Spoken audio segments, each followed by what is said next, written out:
Okay, we're doing the video. Sony versus Canon. Stick around.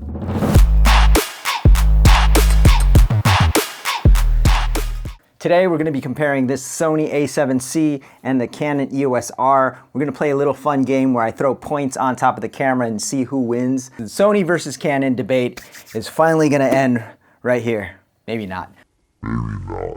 As a professional videographer and marketer and someone who creates content for a living in my job, I actually use both systems, and I put in, I would say, hundreds of hours on both systems pretty equally, with a slight edge to the Canon because I had the Canon first. But right now, I would say it's pretty much a toss-up between which one would be A and which one would be B cam. In fact, before we start this little game, or competition, whatever you want to call it, here is how I use both systems interchangeably in a real world scenario. So I run a podcast called Vegas Around Town, and I use one of them as an A cam and the other one as a B cam.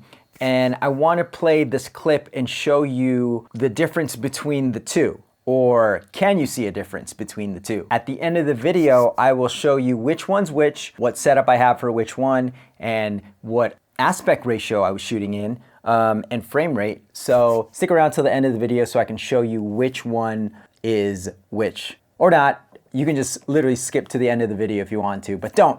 Okay, so let's get to it. I personally have my own criteria when it comes to choosing camera gear, and I know you are gonna have your own, but this is just maybe just a little bit of an insight so you can see how I go about choosing my camera gear and what I look for in a camera. And we're gonna start with a couple categories, and the first one's going to be price. At the time, the Canon EOS R was more expensive when I purchased it. But today, as of March 2022, these cameras, just the bodies, are equally priced. They're about $1,800 each. So they are very evenly priced. I would say that is a good deal because you do get a lot out of each camera. So $1,800 for the body is a pretty good deal, no matter which system you go with. All right, so for the price, we're giving them both a point, so it's a tie on the price. Flip screen and functions with the flip screen. I'm gonna have to give this one to Canon. Canon just has the superior flip screen. It has touch capabilities.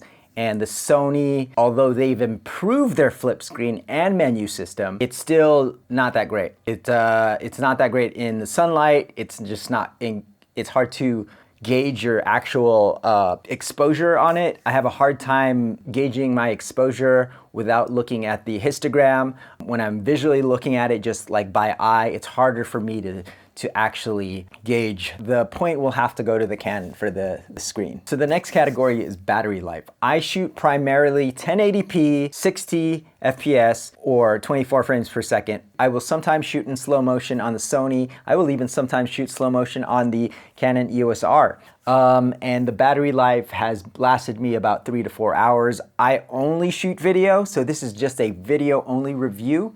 But the battery life, I would say I'd probably bring about two batteries per system, and you'd be great for a 3 to 4 hour shoot. You may want to bring a third one if you're super paranoid, but I've always just bought two and I've been fine. So battery life, it's gonna be another tie for the Sony and Canon. So next category is usability and likability. What does that mean? Which camera would I pick up? Which one inspires me to have fun? And which one do I enjoy using more? I would say off the bat, it would be the Canon because, again, because of the screen and the touch functions, I end up picking up the Canon when I'm behind the camera, when I'm actually the guy shooting.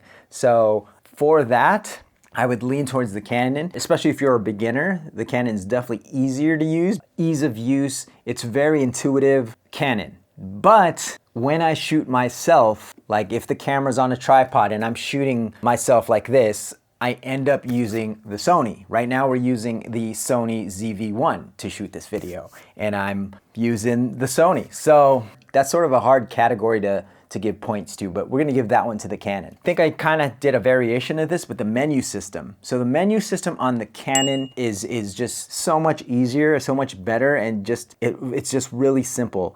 I've gotten used to the Sony just cause it's almost like the Canon's the iPhone interface and the Sony is a PC interface, if that makes any sense. And I do hear that the newer menu on the Sonys, like the A7 IV and the A7S III, they kind of fix the menu system so it's not as wonky. But yeah, for menu, I'm giving the point to the Canon. Canon's getting the points. Colors science. Now everybody says Canon has the best colors, but I would say this. Well, anything after the A7 III, the ZV-1, the newer Sony cameras, the colors are fine. I think the Sony leans a little bit to the blues or the greens, but it's not far off. The older Canon cameras definitely have a better color science. So it'll be a tie for colors. Okay, lens selection. I'm gonna give this to, I think this is gonna be a tie as well, with the upper hand with the Sony, because the Sony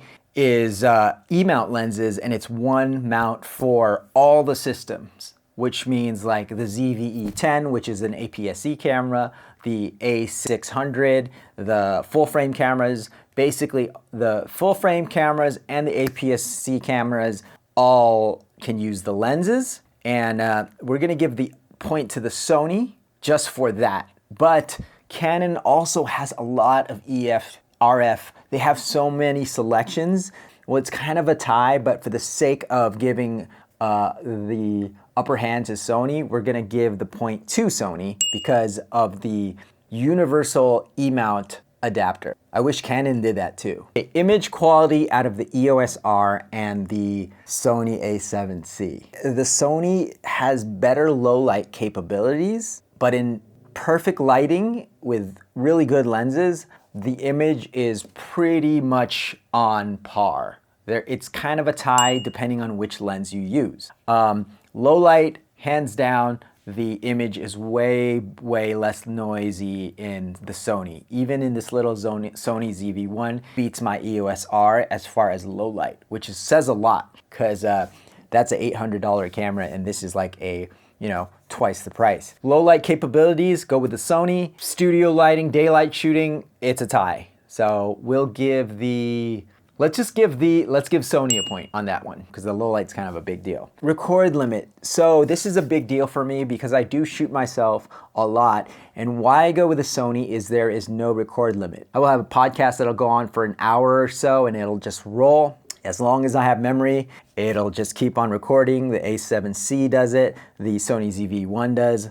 But the Canons, the EOS R, the R5, the R6, all have a 30-minute record limit.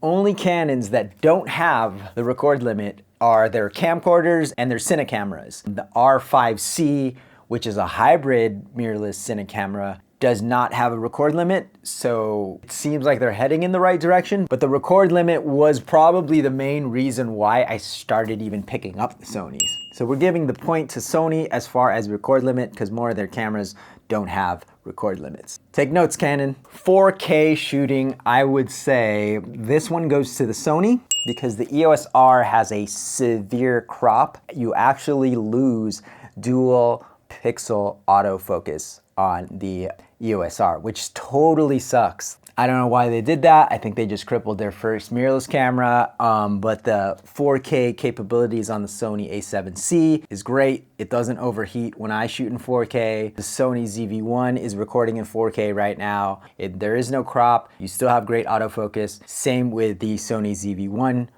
Beats the Canon EOS R. Don't even use the EOS R for 4K. If you're like me though, that primarily shoots in 1080p, like a lot of my clients don't really care about 4K.